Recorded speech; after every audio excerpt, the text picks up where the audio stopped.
Хүмүүс хэрэг гуйглахад тийм ч таатай ханддаггүй. Ер нь аль ч үндэстэн ястан үлгэр домог зэрэгтэй хэрэг мөхийн сөрөг дүрээр илэрхийлдэг. Гэвч манай ард түмэн альвааг сайхан талаас нь харж тайлж чадвал муу зүйл үгүй гэх бэлэгшээлтэй өвөг дээдсийнхээ уламжлалаар гэрийн гадаа хэрэг гуйглавал ураа 9 цагаан өндөг гаргаараа химэн өрөөхн бий. Хэрэг зүс нь харж зүрхэн цагаан химэн аав ээжийнхээ ярилцаж байхыг сонсоод ихэд гайхсансан. Үнэхээр цагаан зүрхтэй байдаг юм болов уу гэж бодож билээ.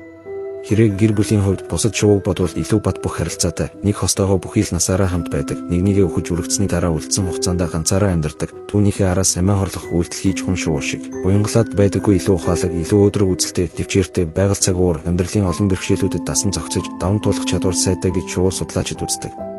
Харин нөгөө нэг нь хосоо алдсан тохиолдолд түүнийг гэр бүлийнхээ гишүүнээр тооцож ангаахаа, дэгдэхийг нь хамтран өсгөлцөж, эзэмшил газар нутгаа нэгтгэн амьдралаа цааш үргэлжлүүлдэг байна.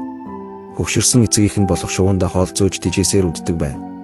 Гайхалтай гэр бүлсэг бидэд тусрах өөрөө аюулгүй газар нэгт нэмбай барьж чаддаг. Бусад шувуу үүрэнд нь ирээд өндөрлчихсэн байвал булаацалтаад байлгүй шууд л яваад өгдөг. Жил бүр нэг өөр шинээр барьдаг хөдөлмөрч тусч. Сайхан сэтгэлтэй гихчлэн хүнд байдаг аль эерэг чанаруудыг өөртөө агуулсан болохоор нь цагаан зүрхтэй гэсэн учиртай байж. Хүмүүс хүн шувууг хамгийн үнэнд шувуу хэмээн үзэж хайр дурлалын бэлэгдэл болгодог. Гэтэл хэрэг түүнээс ч үнэнч бөгөөд бидэд төдийгүй хүнд чамархан дасаж нэг сайн сансан хүндээ насан турш итгэж явдаг байна. Шувуу судлаачид хүн шувуунд зүүсэн бөгжний тусламжтайгаар тэд хосоо алдсан ч ирэх жил өөр нэгэн хостой болоод ирж байгаа нь цөөнгүй тэмдэглэгдэж өөр олон оронд насан турш нэг л хостой байдаггүй юм байна гэдг нь батлагджээ. Хэрэг харч нутгийн шувуу, хүн цагаанч харин шувуу гэх үгч бий. Хэрэг хүн хоёрын нөхөрлсөн бодит сайхан түүхийг хар шувууны цагаан түүх номоор нэрч зохиолчж даштандаа гой түмэн олондоо хүргэж байсан билээ. Хон хэрэг хар хэрэг турлах шаазгаа гихчлэн хэрээнийхэн овгоос Монгол нутагт 12 зүйл нь бий. Хэрэг шинжлэх ухаанд 20-25 наслдаг гэж үздэг. Дээрх номонд бичснээр бол 1948 онд таарсан хүн шувуу 260 жил нөхөрлөж байна гэж гардаг. Энэ бол бодит түүх бөгөөд бодит баримт юм. Тэрч бүх хэл монголчууд хэрэг 300 наслдаг гэж амд амжуулан ярьдаг хараахан нотлогдоогүй.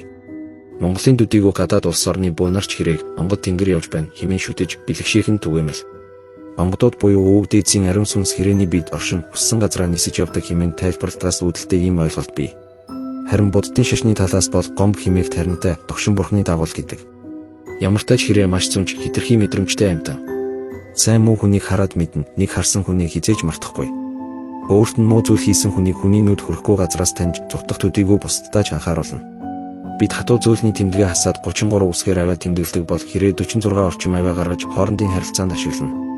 Өөрийнх нь эзэмшил нутгаар урд өмнө үзэгдээгүй амьтан, хүн, машин, техник гэгчлэн юу л байна тэдгээрийг орчин тойрондоо зарлан мэдэгдэнэ. Бусад шувуу амьтад хэрээний гуйглахыг сонсож мөн хөдөлгөөнөө зохицуулна. Амжид буугаа доош нь харуулж үрдэг нь бас учиртай. Учир нь хэрэг бууг өргөнөөсөө нарийнсан хэлбэртэй буюу гоцгор мод мэд дэшээ үзүүртэй байгаагаар нь таньж гуйглавал тэр өдрийн аз хиймэр анчимд дайрахгүй л гэж ойлго. Учир нь хэрэг бууг таньд бүгдэд зарлсан гэж ойлгож болно. Хэрэг хүчтэй салхи шуурганы өмнө гуйгалж цаг агаарын таагүй үзэгдлийг хүмүүст мэдээлдэг. Голын эрэгт хоёр хэрэг амнаасаа уурс авсуулан хоорондоо ярьж буй мэд сууж байвал хэсэгтэй л тухайн орон нутагт дулаан тогтун байна гэсэн үг. Намар хэрэг олноороо цуглана. Энэ нь эцгийнхийн эзэмшил нутгаас нүүж шин газар нутаг хайхаар гарч байгаа нь тэр.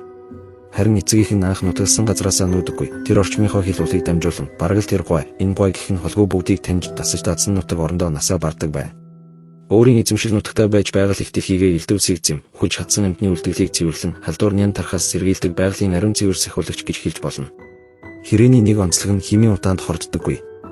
Гэрийн гадаа хэрэг гуйглахад муу ёртой гэхээсээ илүү болох гэж буй сайн мууг хийлж өгч байна гэж ойлгох нь зөв юм. Болох ёсгүй байсан муу муухайг энэ хэрээл дуудаж авч ирэх гээд байна гэж ойлголгүй. Дотоодсон бэлгээ чагнаж их байгалийнхаа дохой чимээг анхааран сонсож болгоод зэрэгэж явууштай. Шувуу болон байгаль их хүнд хараал хийдэггүй, мууг ёрлож дууддаггүй. Хүн л өөртөө муу муухайг дуудах нь бий. Тиймээс монголчууд аливаа ёр зөнг сайнаар тайлж өрөөл болгон мөргөж амьдарч иржээ. Сайн муу ямар ч мэдээг бусад амьтдаас илүү хамгийн түрүүнд орчин тойрондоо зарладаг учраас хүмүүс хэрэг сайдар чагнаж байх хэрэгтэй юм.